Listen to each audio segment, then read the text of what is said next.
los 70 años de Caracol Radio y los 10 años de Unisabana Radio. Algún día aspiramos a llegar a los 70 años de Caracol. Esperemos que lleguemos.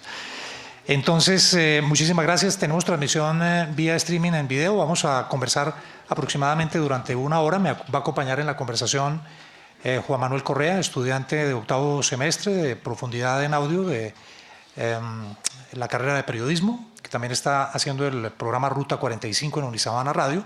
Entonces va a estar acompañándonos en representación de ustedes los estudiantes aquí en esta entrevista. Darío, bienvenido, muchas gracias por acompañarnos. Sabemos de su agenda tan complicada. No es común verlo a usted en estos escenarios. Sé que le huye a las conferencias y a este tipo de conversaciones, pero muchísimas gracias por la excepción que hizo. Bienvenido, esta es su casa. Y no es un cumplido porque es literal. Esta es su casa, Darío. Bienvenido. Muchas gracias. Muchas gracias a ustedes por su presencia. Y era imposible negarme a estar en esta universidad tan entrañablemente unida a mi familia. Y yo no tengo la culpa de llegar un poco tarde porque cuando mi hermano escogió con otros compañeros el nuevo sitio, la nueva sede de la universidad, yo le dije, eso está muy lejos. Y me dijo, es muy lejos. Hace como 15 o 20 pero sigue siendo no tan lejos, pero es que los trancones que ya veo que ya empezó por lo menos la construcción de la ampliación de la autopista norte y demás. Sí. Hay una anécdota y quisiera abrir esta conversación tratando de, antes de entrar al tema periodístico, que es el interés central y la experiencia suya, los 70 años de Caracol, lo que ha sido la brega periodística en la radio también. Abordar el tema por un perfil humano. Y hay una anécdota en la tarea que hizo Juan Manuel de tratar de rastrear un poco de la información que había sobre Darío. Hay una anécdota bien interesante que quisiera que Juan Manuel nos contara y de ahí va a partir la primera pregunta. Juan Manuel. Darío, buenos días, ¿cómo está? Hace unos días estuve leyendo una entrevista que usted le dio a la revista ¿Quién y qué?, el portal de internet, y usted mencionaba que durante la enfermedad del Nobel, del difunto Nobel Gabriel García Márquez, que en paz descanse, usted tuvo la oportunidad de estar con él antes de la cirugía que le iban a hacer. Nadie sabía del pulmón, nadie tenía idea, no tenía mucha idea, y él le mencionó a usted que estaba asustadísimo. No voy a decir la palabra literalmente que utilizó, pero que estaba asustado. Bueno, todo iba a salir bien, le dijo usted. Y después le dijo, oiga, Darío, y lo voy a citar textualmente como quedó ahí, es, ya no le tengo miedo a la muerte, no se siente nada, y cuando no hay nada que hacer, pues ya nada queda para el resto de la eternidad. ¿Qué aprendió de esa conversación, Darío?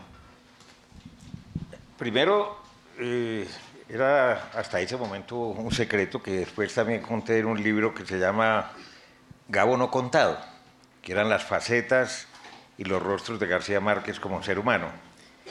Porque muchos no compartieron o no compartimos algunos rostros desde su punto de vista ideológico o político, porque era un personaje muy controvertido, en su momento muy radical en la concepción de la sociedad. Otros degustaban de su obra, pero no de algunas actitudes o gestos o desplantes, que no eran desplantes realmente, porque era una personalidad muy tímida, profundamente tímida, pero nadie puede ignorar realmente la trascendencia de su obra ni la calidad literaria ni periodística del autor. Yo conocí a Gabo desde el año de 1982 al principio, cuando estaba en la dirección del periódico El Mundo de Medellín, periódico en el que yo tuve una participación importante con otro grupo de fundadores y fui su director durante 12 años. Y un día recibí una carta de Gabo que mi secretaria me dijo, yo no la abro porque ahí dice personal. Entonces yo me fui al reverso del sobre y decía RG, México Federal. No conozco a nadie. La abrí y me fui a ver quién la firmaba. Gabriel García Márquez. Yo lo conocía, García Márquez, no por su obra.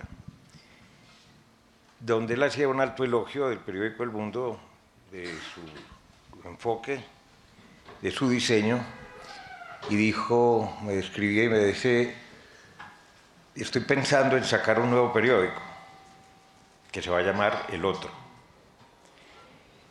Y he estudiado muchos periódicos de América Latina, de España y de Italia, fundamentalmente. Y quiero hacer un periódico como El Mundo.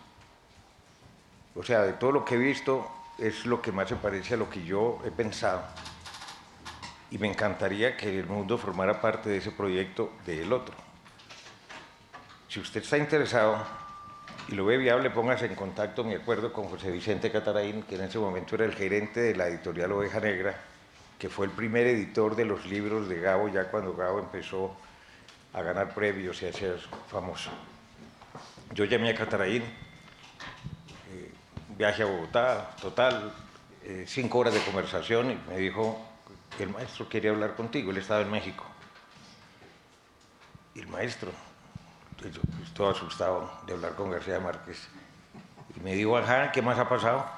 Entonces, él era muy descomplicado, cada que me llamaba después con los años, manteníamos una relación telefónica bastante fluida, 1 o 2 veces por semana, y siempre me preguntaba, ¿qué hay de tus mujeres? Claro, yo tengo una esposa y 2 hijas. Entonces, cualquiera hubiera podido pensar. Mal pensar, exactamente.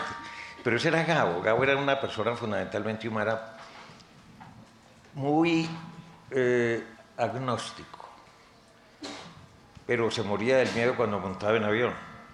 Él tenía el presentimiento de que en algún momento un avión se iba a caer y se iba a estrellar. Más cerca el micrófono, Darío, para poder captar bien el Lo sonido. suelto. No, más cerca la boca. Gracias. Más cerca la boca. Gracias. Entonces, me Estoy dijo, enseñándole a Darío. es que la verdad yo no sé hablar por micrófono. Eso sí es un exabrupto. Esto puede ser una ametralladora o un factor de conversación. Entonces, ya lo fui conociendo y finalmente el proyecto fracasó, pero ese es otro tema, pero para concentrarme en tu pregunta, un día me llamó y me dijo, ajá, ¿cómo estás? Yo me di cuenta que estaba en Bogotá. Y le dije, ¿tú estás en México o dónde? Me dijo, no, estoy en Bogotá, estoy recluido en la Santa Fe de Bogotá. ¿Qué? ¿Y qué te pasa? Y me dijo, me operan mañana. ¿Quieres venir? ¿Puedes venir? Yo le dije, hombre, claro, por supuesto. Ya estaba con otro nombre, por eso nadie nunca lo identificó ni nada, ¿no? Y cuando llegué a su habitación, él estaba solo. Estaba ya entubado, con oxígeno, vainas. Yo le dije, ¿cómo estás, Gabo? Y me dijo, ¿puedo decir? Por favor. Cagao. Estoy cagado. ¿De qué? Y me dijo, del susto. ¿Pero por qué el susto?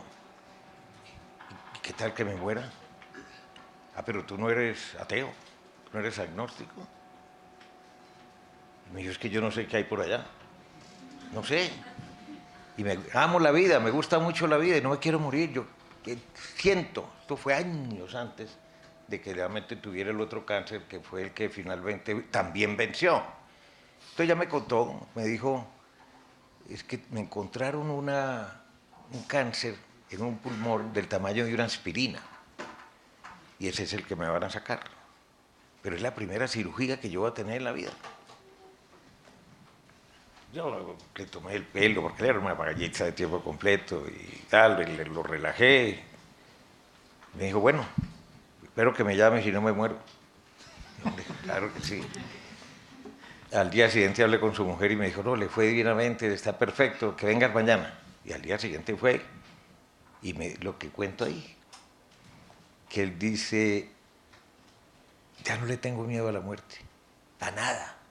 ¿Por qué? Y me dijo, porque morirse es como cuando me pusieron la anestesia, yo me fui, me perdí, no supe dónde estuve, ni qué pasó, ni qué estaba sucediendo conmigo, y así es la muerte. O sea, no me preocupa lo que hay allá. ¿Qué más?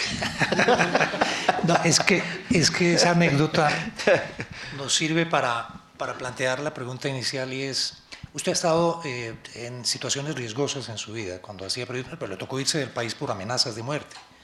fue diplomático en Naciones Unidas. Y justo en el momento en que había unas amenazas muy serias contra su vida. Hubo atentado en Caracol hace algunos años. Digamos, siempre ha estado muy cerca del riesgo y de la muerte en el ejercicio periodístico. ¿Es peligroso hacer periodismo en Colombia? ¿Se corre riesgo de muerte? ¿Es jugarse la vida todos los días? ¿Es como un torero que está todos los días frente al micrófono exponiendo la vida? William, yo puedo hablar por mi caso. Tú has ejercido la profesión quizás tanto tiempo como yo, lo que pasa es que él se pinta el pelo, y yo no. Yo ejerzo esta profesión en Colombia, porque también había ejercido en España un par de años, desde el año de 1969, quizás. En esa época no era peligroso. Yo manejaba mi carro, no había amenazas de ninguna naturaleza, estaba trabajando como jefe de redacción del Colombiano, estaba muy joven. Yo fui joven alguna vez, hombre, sí. Y ahí no pasaba nada, salvo una insultada, una pedrea de los estudiantes de la Universidad de Antioquia o de la Nacional, que pasaban y decían, aquí están, estos son los que engañan a la nación, y tiraban piedra a 3 manos. Era una auténtica fortaleza. Pero el país que empieza a cambiar, como está cambiando, como están cambiando los medios de comunicación, a una velocidad verdaderamente vertiginosa. Era un país distinto, con unas mentalidades diferentes, con una problemática que no tiene nada que ver con la que después evolucionó. El país empezó a ser peligroso a partir del narcotráfico. Y para mí, cuando ya fundé El Mundo y empecé a dirigirlo en el año de 1979, la cosa ya empezó a complicarse porque ya Pablo Escobar y la gente del cartel de Cali ejercían su dominio desde esa época, un poco el 80 y a finales de la década de los 80. Cuando ya la extradición se puso sobre el tapete y viene la guerra, una auténtica guerra contra los medios y lo que le pasó a Guillermo Cano y lo que la carro bomba contra El Espectador y el carro bomba contra las instalaciones del DAS. En esa época yo iba a ir secuestrado en el mismo grupo de Pacho Santos, de Maruja Pachón, de Diana Turbay, pero me escapé de milagro por esas cosas que pasan a veces, ¿no? Que tenía un par de amigos que eran del consejo editorial del periódico y un día me llamaron, me dijeron, Arismendi, ¿ya escribiste tu editorial? Y dije, sí, ¿qué quieren? No, que queremos tomarnos un aguardiente contigo, ya vamos para tu oficina. Perfecto. Y yo no había escrito el editorial, pero me daba pena con mis amigos. Entonces les dije, yo voy a ir allí y ya vengo. Entonces los dejé organizados, sacaron una botella de aguardiente. Y, bueno, tenía que revisar primera página, hacer consejo de redacción y escribir el editorial. Yo regresé como 45 minutos después y yo empecé a sentirme mal. O sea, algo me decía, usted se va a enfermar. Y fui donde la subdirectora Marta Botero de Leiva, brillantísima ella, y le dije, mira, yo me voy. Aquí están Carlos Posada, Juan Manuel del Corral, no les digas nada. Ellos rápidamente se van a dar cuenta de que yo no estoy. Tú le dices, él está indispuesto y se tuvo que ir. Ese día me iban a secuestrar, porque yo salgo de las instalaciones del Mundo, me voy para mi casa, enfermo. No sabía qué tenía, pero era como algo. Y cuando yo llego a mi casa, Marta me llama y me dice, oye, ¿tú pediste 12 policías? Y yo tenía ya guardaespaldas. O sea, yo tengo guardaespaldas desde el año 82. Entonces yo no, pero qué raro. Que llegó un piquete de 12 policías que tienen que aumentar tu protección porque te van a secuestrar. Y no, esos son falsos. No digas dónde estoy y llámate al alcalde de Medellín, que era Pablo Peláez, que era muy vinculado al Mundo, que después asesinaron por hablar mal de la mafia en un discurso al que también estaba invitado y no fui. Las 7 vidas del gato. Entonces, Marta llama al alcalde, a Pablo Peláez, y dice, no, eso es imposible. Déjate, yo llamo al comandante de la policía. El comandante de la policía dice, no, esos son falsos agentes. Ya vamos para allá. Cuando llegaron, obviamente ya la policía se había ido. En ese punto y coma me iban a llevar a mí. Ya la cosa a partir de ahí, porque ya empezaron cartas, llamadas, todo lo que se quiera, y ya me reforzaron seguridad y me fui a un apartamento en un último piso. Allá estuve encerrado 3 meses, con gente abajo, con una puerta blindada y manejando el periódico desde mi casa en Medellín en el año de 1989, 89-90. Después ya estaba Barco de presidente. Y el presidente me llamó y me dijo, Ariel, lo van a matar.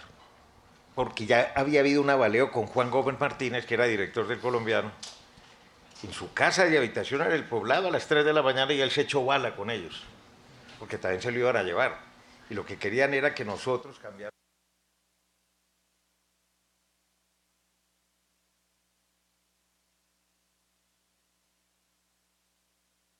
Sí a la extradición y nosotros sí a la extradición. Y eso desató la furia de ellos. Y esos son esos factores que ya empezaron a enturbiar el tema en Colombia. Y me fui para Cartagena, estuve un mes con la familia hasta que va conmigo, yo lo saco del país, no tenemos cómo protegerlo. Es un objetivo militar del cartel de Medellín. Y yo me fui en el avión presidencial cuando Barco fue a pronunciar su discurso ante la Asamblea General de Naciones Unidas ese año, que era contra el narcotráfico. Y allá estuve en Nueva York hasta que pasaron muchas cosas, pero eso es como otro libro de cómo logré regresar al país un año después. Vamos a hacer un pequeño cambio técnico. Danilo nos va a ayudar con el micrófono de solapa.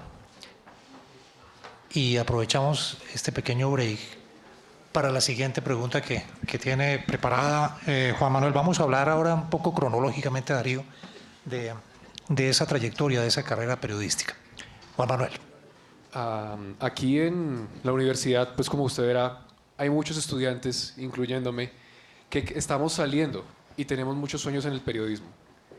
Y una de las cosas que nosotros hacemos es buscar referentes. Y como decía por ahí, no es solamente por adulación, sino porque es verdad, su vida ha sido, digamos, también una base de inspiración para nosotros. Pero por eso quiero preguntarle, de estos 50 años de carrera, más de 50 años ya en el periodismo, ¿cómo fue que inició? ¿Cómo fueron sus inicios?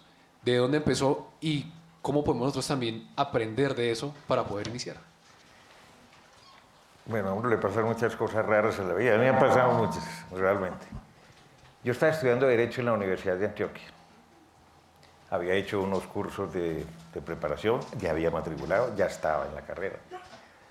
Y un día mi hermano Octavio, tan unido a esta universidad, me dice, estás estudiando, o sea, tú definitivamente te fuiste por el derecho. Y yo le dije, claro, como tú eres abogado. Y me dijo, es que para ser abogado en Colombia hay que ser el mejor abogado. Es una competencia muy brava, pero no por eso, uno puede llegar a tener las capacidades, sino porque es una carrera muy ingrata. En Colombia hay demasiados abogados, aquí faltan periodistas. Y si tú quieres que yo estudie periodismo, hombre, piénsatelo, te vas para la Universidad de Navarra. ¿Dónde queda eso? No tenía ni idea. Eso es en Pamplona, Los Toros, las calles, en fin, San Fermines. Total, que terminé estudiando periodismo en la Universidad de Navarra, casi que por un mandato familiar de mi hermano mayor. Pero yo le dije, mira, si me aburro, regreso a Derecho. Me dijo, perfecto. Pero desde que empecé las clases en la universidad, incluso me habían dado una dispensa en el Ministerio de Educación para que me fuera mucho antes por los periodos, ¿no? Dije, esta es mi carrera, y así empecé. Esa fue mi introducción, y he sido inmensamente feliz y completamente realizado. O sea, yo vivo el periodismo, no me consigo en nada porque he rechazado muchas otras alternativas diplomáticas y de otras posiciones. Marco quería que fuera su ministro de Comunicaciones y yo le dije, no, yo no quiero vida pública.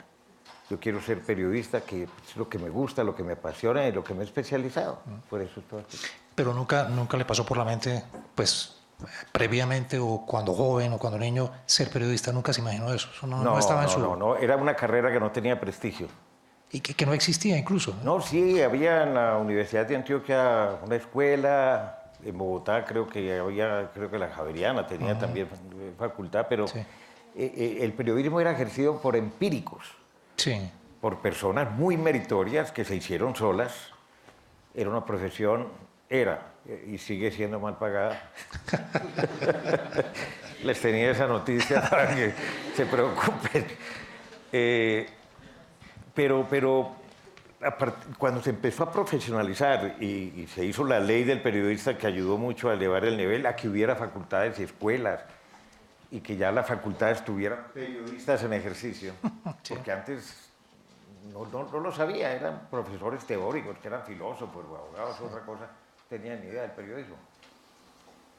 Salvo muy pocos casos, porque yo ayudé a fundar la Facultad de Periodismo de la Universidad Bolivariana. Estuve ahí como 2 o 3 años y fui profesor de la Universidad de Antioquia 8 años. En una universidad pública bien complicada porque era una universidad contestataria, rebelde, muchos sectores de izquierda y violenta. Sin embargo, y a pesar de estar yo en el colombiano, periódico Godo, Sí. siempre me respetaron. O sea, fíjense, cambios de época, ¿no? Y eso de la seguridad, para empalmar la pregunta, ya cuando vieron la guerrilla, con la guerrilla tuve algunos episodios y muchas cosas, Claro. realmente las amenazas y los intentos de atentado han sido 6. Yo he tenido que salir del país, en España, en Madrid viví 2007, 2008. En Miami tuve que salir de afán en un par de temporadas también. Pero hay que ser conscientes que esos riesgos hoy han disminuido notablemente. O sea, si por mí fuera, que acaso un conductor, y eso porque soy ciego, pero Pero ya no hay esos riesgos. realmente las amenazas se han acabado, Bien. tanto del narcotráfico como de grupos al margen de la ley. Bien, Darío, vamos a meternos ahora en la conversación de la coyuntura que tenemos, que es la radio. Usted comienza en el periódico El Mundo, es decir, ejerciendo el periodismo en periódico.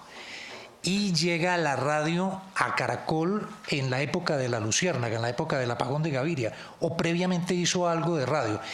Y quisiera saber, para que compartiera con nosotros y con los estudiantes, cómo es ese cambio de chip, cómo es esa transición del periodista de prensa que tiene que investigar mucho, pensar mucho, redactar, volver a escribir, volver a hacerlo, tiene el tiempo para poder crear sus historias, a llegar a un medio tan caliente como la radio. Es decir, ¿cómo es la metamorfosis de un periodista de prensa a un periodista radial como lo es hoy en día, Darío? Pasando por un bautismo de fuego.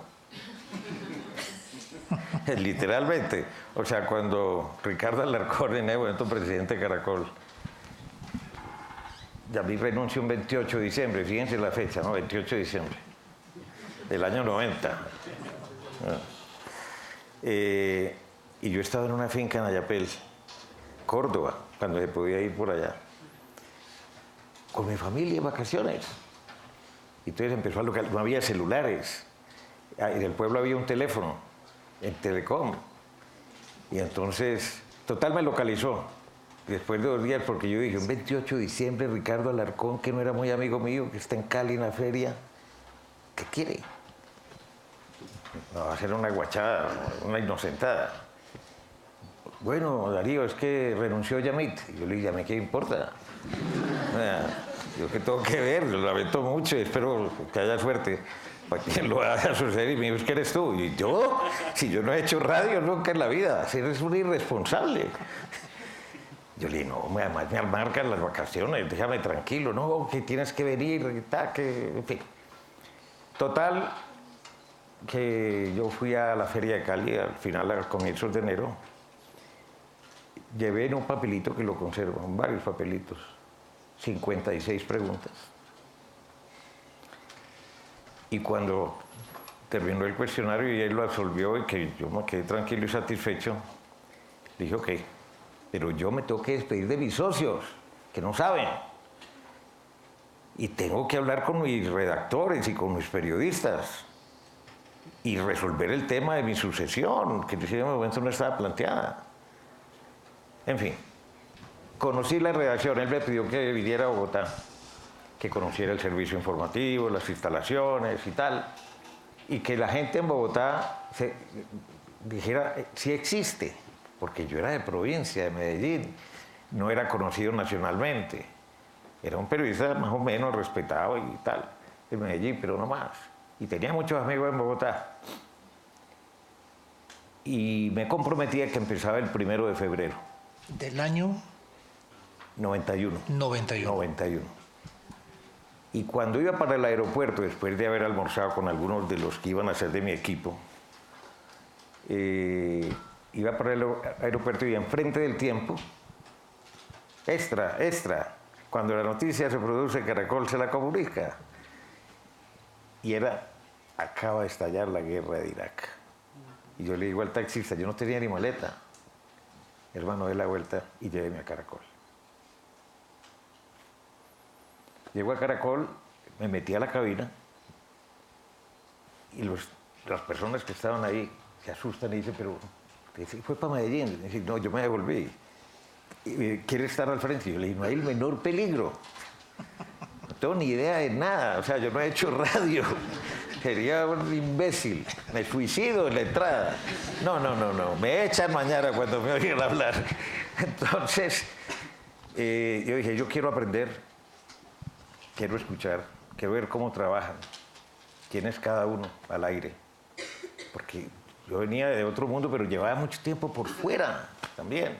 No tenía los datos, la radio, fuera del criterio, del contexto que tú tienes que tener, de la preparación y del conocimiento, necesita memoria, necesita datos, porque tú te tienes que saber los nombres, las fechas, las estadísticas. Y entonces empiezo a meterme en otro mundo. Mi mujer no sabía que yo ya había empezado. Al día siguiente me presenté a las 5 de la mañana, sin dormir, yo angustiado, yo dije, Dios mío, ¿yo qué voy a hacer?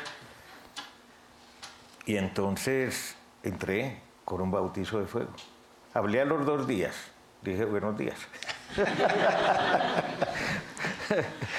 Muy bien, Juan. Hablando un poco de esa llegada a la radio, ahorita, como le comentábamos, Unisabana Medios, Unisabana Radio están cumpliendo 10 años. Son 10 años que han sido muy importantes para nosotros, pero también Caracol estaba cumpliendo 70 años.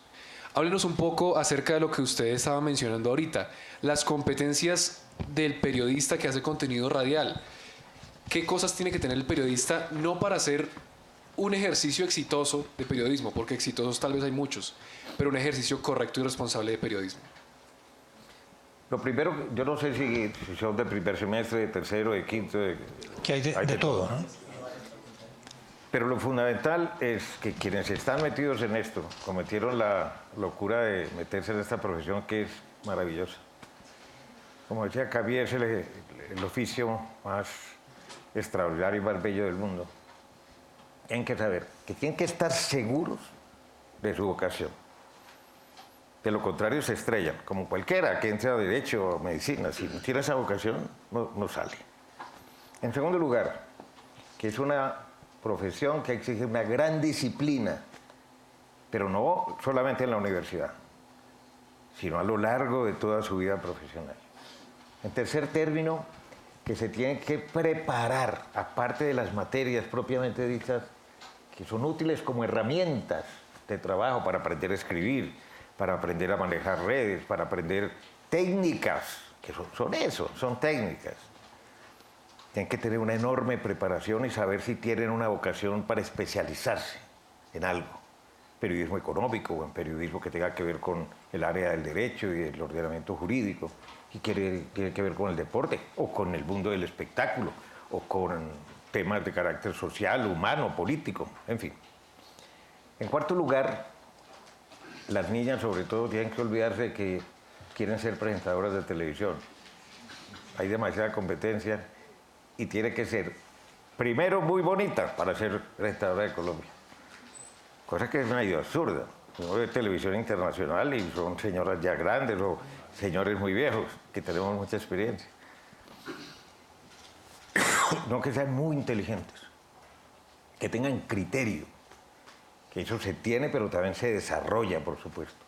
Que entiendan que esto no es para el lucimiento personal. Si uno dice, yo aquí me voy a enriquecer de la noche a la mañana, me voy a ganar muchos premios. No, eso no, voy a ser famoso. Voy a utilizar la profesión como un trampolín para ejercer la política y llegar a ser presidente de la República, como piensan el 99% de los colombianos. Están equivocados. Esta profesión, si uno no la asume como espíritu de servicio, consciente del papel que tiene, que juega, porque es un arma muy peligrosa, muy útil, pero que al mismo tiempo es muy peligrosa cuando se ejerce irresponsablemente o con mediocridad. Aquí ya no cabe la mediocridad.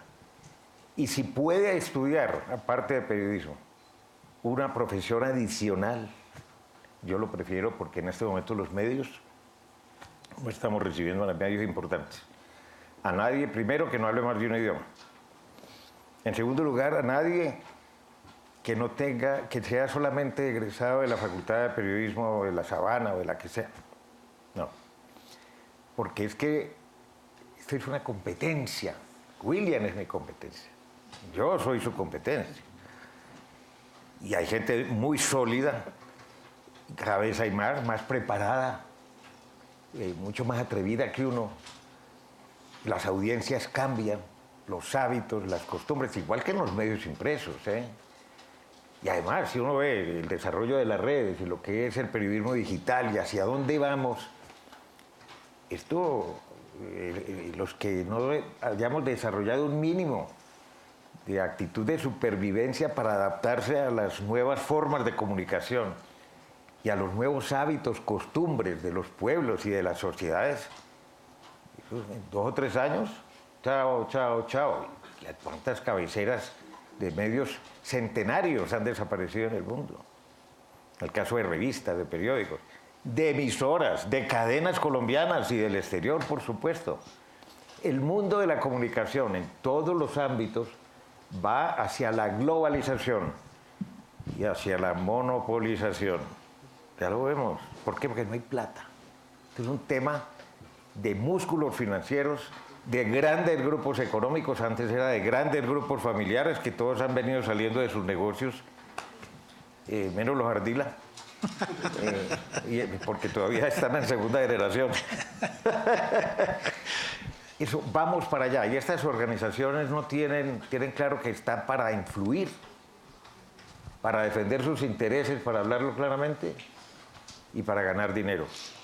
Porque no van a invertir y no van a apostar metiendo 200, 500 millones de dólares para perderlos. No, hay unos accionistas, es el fundamento del sistema capitalista. Es un negocio. Es un negocio. ¿Se acabó el tiempo? No. Es que quería aprovechar, porque se mete un poco ya en el terreno que queríamos pisar, después de describir lo que está pasando empresarialmente en los medios, cómo el negocio se está transformando después de la entrada del Internet. Pero no solo el negocio ha cambiado, Darío, también ha cambiado la manera de hacer periodismo. Y quisiera que reflexionara un poco sobre eso. Es decir, usted que ha ejercido desde hace 50 años el periodismo a hoy, que ha vivido los dos modelos de periodismo. 3. Claro, televisión. Claro, hay televisión, radio y prensa. No me saque del medio de televisión. Cara a cara. Cara a cara, 13 años. Y ahora sí, con mi programa de Entérate de Caracol Internacional. Y las 2 épocas, ¿no? La época antes del Internet y posterior al Internet. ¿Cómo cambia la manera de hacer periodismo antes del Internet a la llegada al Internet, la aparición de las redes sociales? Hablaba Juan Manuel y le preguntaba de las competencias que tienen que tener hoy los periodistas para poder estar vigentes en un medio de comunicación. La manera de hacer periodismo, ¿cómo se transformó? ¿Cómo la ha visto usted? ¿Cómo se está transformando? ¿Cómo se está transformando y cómo la ve desde su perspectiva? Porque este es un proceso que todavía no es, yo diría que no ha llegado. No ha llegado allá a la meta. No. Yo recuerdo muy bien unas palabras de Juan Luis Cebrián, que fue el fundador del diario El País, de Prisa. Y un gran conferencista, un gran tratadista, tiene muchísimos libros, aparte de la política y tal, de este ejercicio profesional. Y él decía, hace 15 años, los periódicos como están hoy y las redacciones de los medios en 15 años se reducen a la mitad.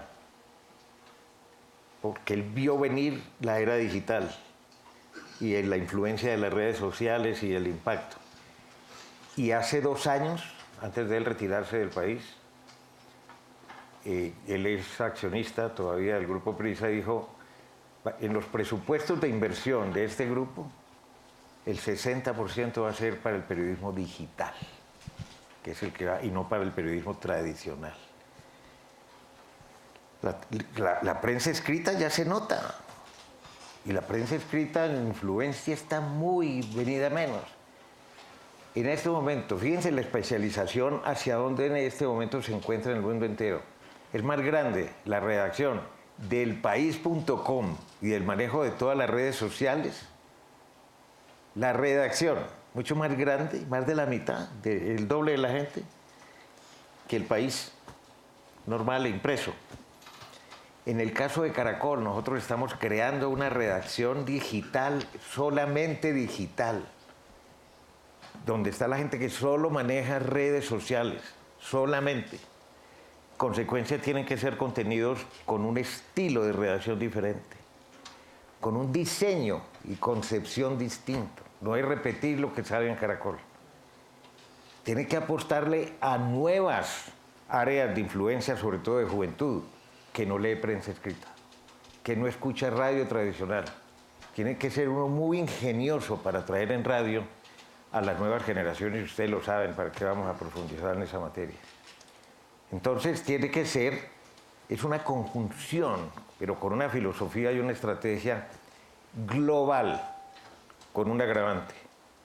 Hay muchos tratadistas que hablan de lo local, medio que no sea global, pero al mismo tiempo local, tampoco funciona.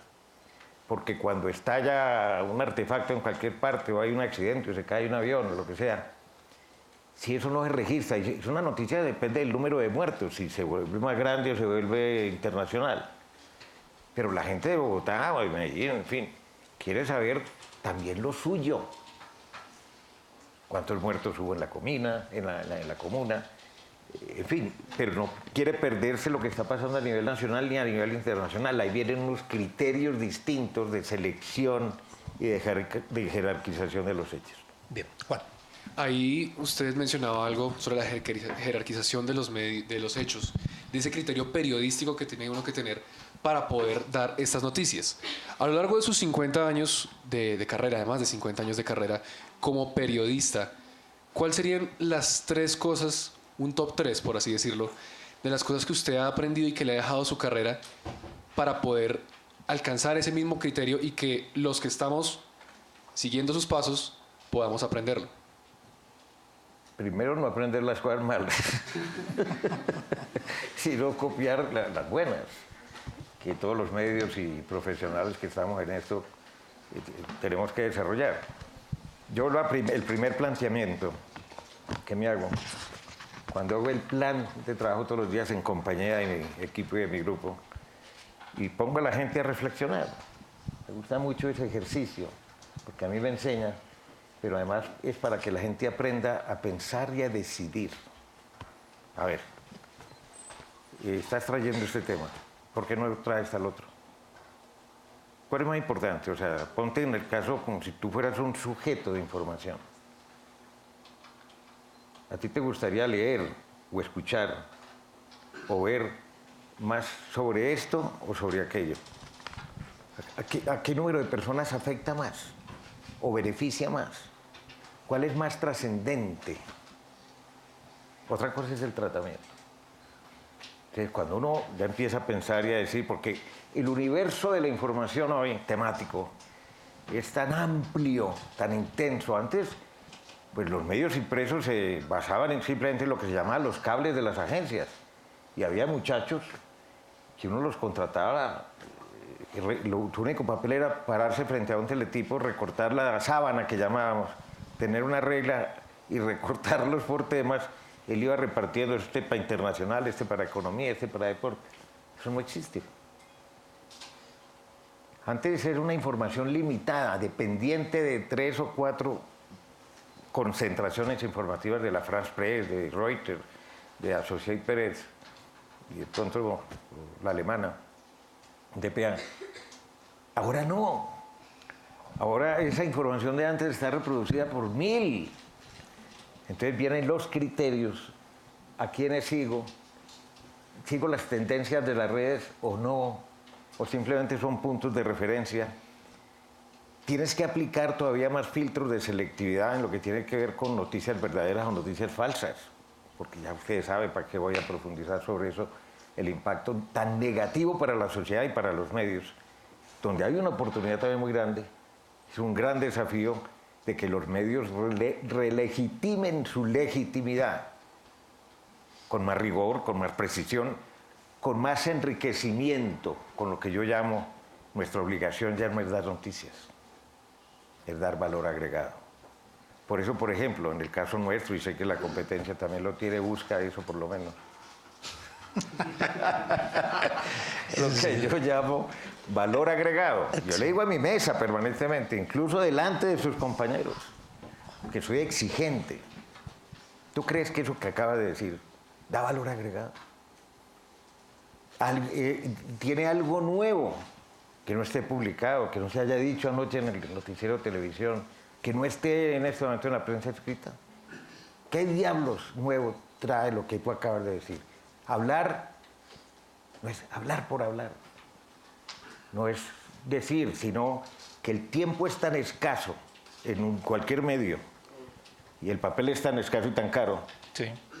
que entonces cada intervención de cualquiera tiene que ser útil, tiene que ayudar, tiene que servir, tiene que sacudir, tiene que orientar. Y eso es una tarea que exige mucha formación. Claro que sí. Excúseme que traiga a colación una anécdota de mi ejercicio periodístico. Cuando comenzaba, tenía más o menos 20 años, y en una oportunidad con Yamid Ahmad, que era el director que lo antecedió en Caracol, pues yo estuve en Caracol también en ese momento, me dio una lección que procuré aprenderla y aplicarla a lo largo de la vida. Y es que cuando me sentara en la mesa estuviera siempre retirado del micrófono para tener unos pocos segundos de reflexión antes de llegar al micrófono a decir lo que tenía que decir, para evitar meter la pata. Sin embargo, a pesar de esa enseñanza, muchas veces mete uno la pata y muchas veces al día. ¿De qué se arrepiente Darío que haya dicho al frente del micrófono?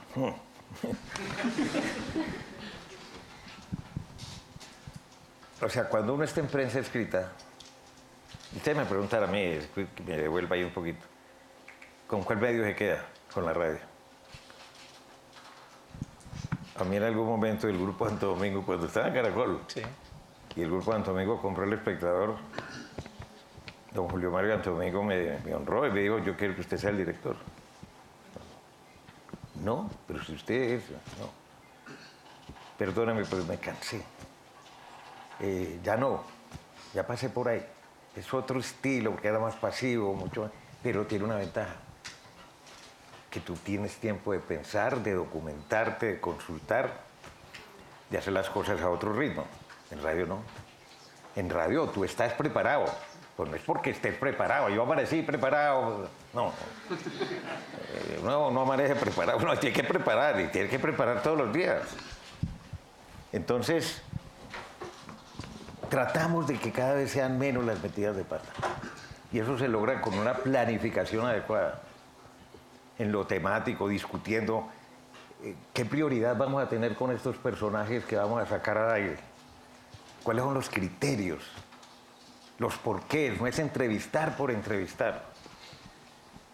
Y además con qué equilibrios internos. Cuánto de política, cuánto de economía, cuánto de deportes, cuánto de farándula. Hay que balancear porque los oyentes son de todas las necesidades y intereses. Pero fuera de eso, cuando uno... Hay filtros que uno puede aplicar. ¿Tú estás seguro de lo que vas a decir? Sí, estoy seguro. Ah, bueno. Ok. O preparando. Por ejemplo, Brasil, en víspera de una justa electoral como la del domingo. Si tú te pegas simplemente de lo que dicen las agencias y de 2 o 3 datos, eso es pobre. O Venezuela, que son 2 casos bastante parecidos.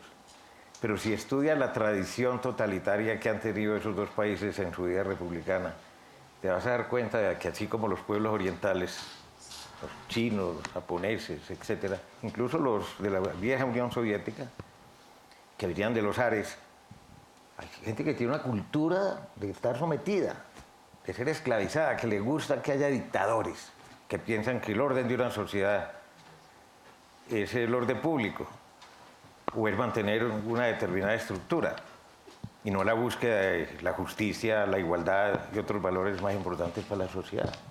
Metidas de pata, muchas, pero no me quiero acordar de ninguna en particular. Me da pena. Hay algo que usted decía, y es que usted, para bien o para mal, tuvo que narrar la guerra en Colombia durante muchísimos años. Ser perseguido por esta guerra, vivir el contexto de un periodismo que se vio permeado por esta guerra en Colombia. Ahora, por otro lado, nosotros somos una generación que nos va a tocar narrar el posconflicto. Somos una generación que nos va a tocar buscar diferentes formas de adaptar ese criterio y todo eso que usted me está diciendo al periodismo que hay que hacer ahora. ¿Qué diferencias podría haber o cómo podríamos nosotros narrar esta gran tarea que es el posconflicto? Ahí nos vamos metiendo en camisa de 11 varas, ¿no? Porque yo les voy a contar porque es que de ahí nace una concepción. Yo tendría motivos suficientes para no haber perdonado a quienes me atacaron con amenaza de muerte, pues. Tendría suficientes razones para odiar a la gente de la guerrilla de las FARC. El ELN nunca se metió conmigo. Tengo la suficiente comprensión como para entender el narcotráfico en su contexto, en su época y el fenómeno del paramilitarismo. Y uno está ante un predicamento y es, mis hijos están pequeños. ¿Se acuerdan los 3? Desde chiquitos que nos tenemos que ir para acá, que por qué nos tenemos que ir, pero quién nos quiere perseguir, pero que esto y aquello. Y nosotros ahí, más o menos. Pero también cuando uno profundiza en lo que ha sido el conflicto durante estos 50 y pico, 60 años, ¿para qué les digo las estadísticas de las 250.000 o las que quieran víctimas mortales, 70.000 desaparecidos, 7 millones de desplazados, más las secuelas de venganza que ha dejado el conflicto, aún hoy? Buena parte de los asesinatos de los que llaman líderes sociales son venganzas del hijo que vio el asesinato de su papá o de su mamá. O sea, eso es humano. Entonces, yo defendí desde el principio las conversaciones de La Habana con sus imperfecciones. El acuerdo de paz lo defendí. Públicamente a un alto costo, porque la mitad de la población no estaba de acuerdo. Yo sí estaba convencido de que había que hacerlo por el futuro de las nuevas generaciones. Y porque todas las guerras, la de Vietnam, todas las que quieran, y los conflictos internos se han resuelto mediante negociaciones, unos con más justicia, otros con menos, un poquito más de verdad, otros con menos, porque la vida sigue y nosotros nos vamos a ir. Y no podemos heredarles a los que vienen nuestros mismos conflictos y nuestros mismos odios. No tiene sentido. No leía en estos días, país que Finlandia y varios de los nórdicos, Noruega, Suecia, Islandia, allá la pena mayor para cualquier delito, por grave que sea, 17 años. La mayoría paga 9, 8, 7, y la mitad del tiempo fuera de la cárcel. Las cárceles son casi que centros de capacitación y de redención. Es una manera, son enfoques. Entonces aquí viene un enfoque de fondo, que es producto de una reflexión. Yo apoyo esto, es una filosofía que la discutí ampliamente obviamente con la empresa, con mi equipo, criticando y llamando la atención sobre una serie de puntos. Total, que se firma ya llegan a Bogotá, todo el curso, el cuento, y al tiempo me llaman de parte de Timochenko, que él quiere venir a cabina. Yo durante el proceso jamás entrevisté a un guerrillero, ni uno.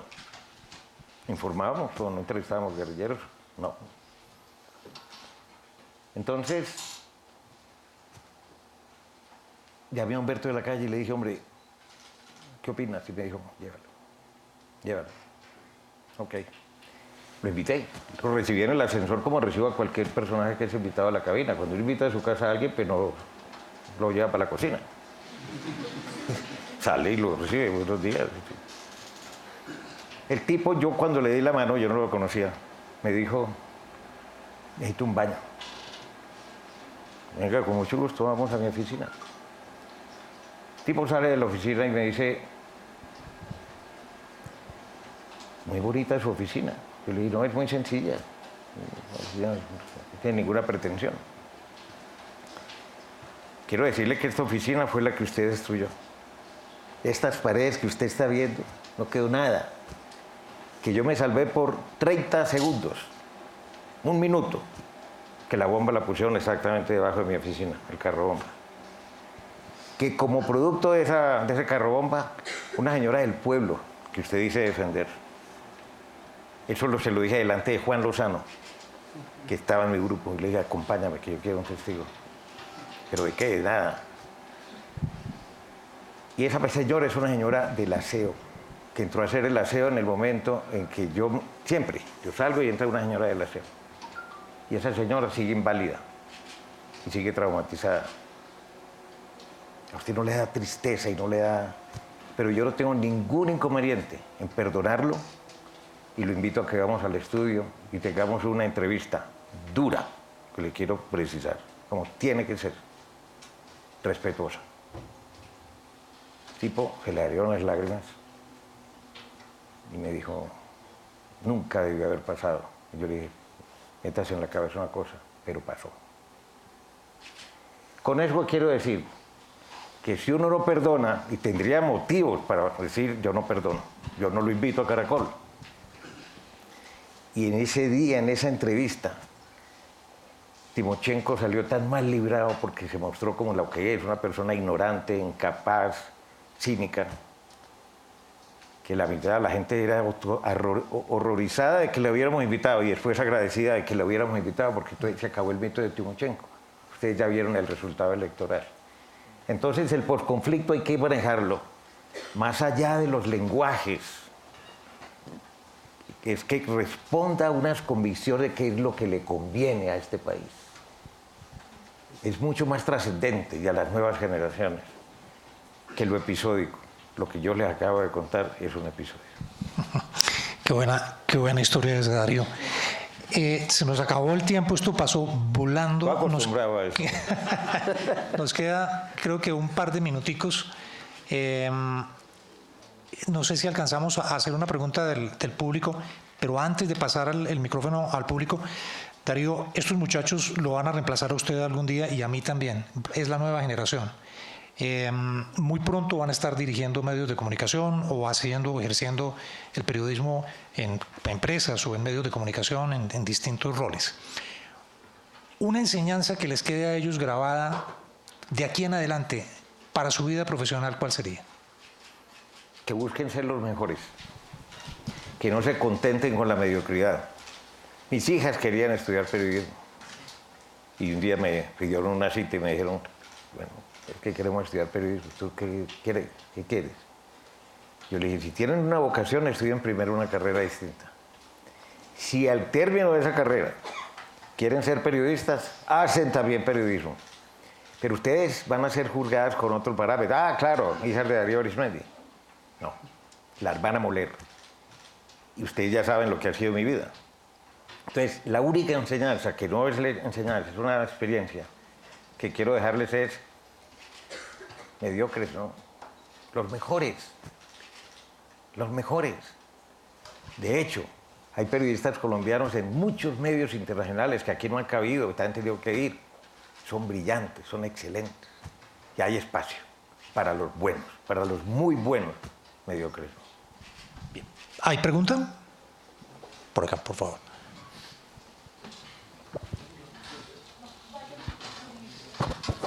Buenas tardes ya. Darío, usted, bueno, Caracol Radio y Red Más Noticias tienen una alianza, una convergencia. Usted ha hablado mucho de eso y la importancia de la convergencia de los medios. Cuéntenos un poco más de esa experiencia con la alianza con Red Más y cuál es esa importancia de que los medios empiecen a tener una convergencia, ya un poco de lo que ha hablado. Acuérdate que ahora hablé de que esto va a una globalización.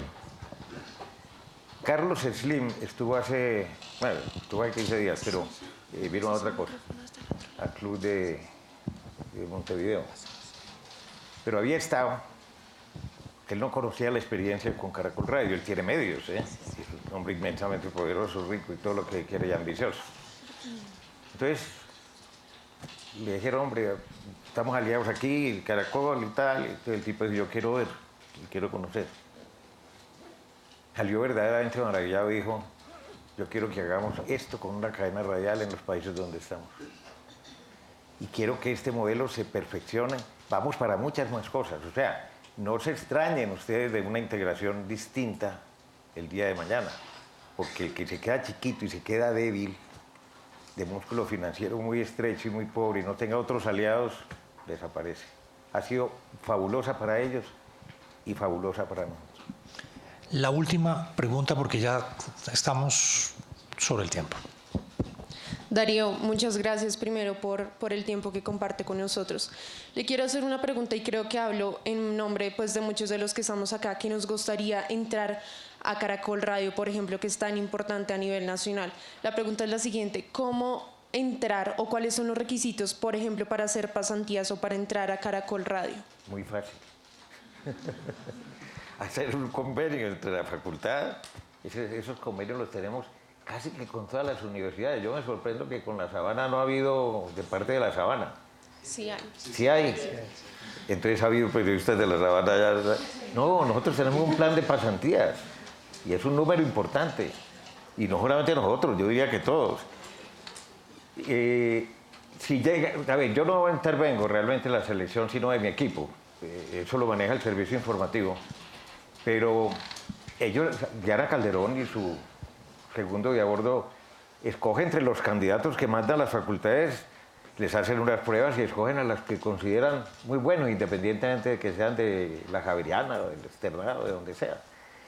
Es que los que mande la facultad sean excelentes y sean competitivos, como en las pruebas del ICFES o del saber. Darío, muchísimas gracias de verdad. Le reiteramos lo que le decíamos al comienzo de esta conversación. Esta es su casa y ojalá lo podamos tener por acá en muchas más oportunidades. Hemos tenido una hora de mucho aprendizaje, de recordación de anécdotas y qué bueno que esté todavía usted al frente de Caracol. Felicitaciones por esos 70 años de Caracol. Lo tenemos en el ADN de muchos colombianos porque crecimos con Caracol. Muchas gracias, Darío. Una feliz tarde. No, yo hubiera encantado, he estado muy cómodo y muy a gusto. Y excúsenme que me haya explayado tanto, pero cuando uno ha vivido tantos años en esta profesión, tiene mucho que contar. Muy bien, muchas gracias.